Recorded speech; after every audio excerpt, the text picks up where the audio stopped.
Yesu araduhamagara ashaka kudukiza atubwiza ijwi rye ati mukristo nkurikira. Yesu araduhamagara ngo tuve mu by'isi araduhamagara ati mukristo nkunda cyane.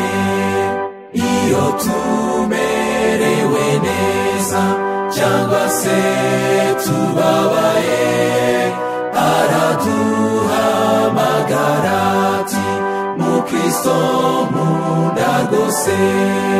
Yesu araduhamagara mwami turapitanye duhe kukumvira tugukunde kuruta byose.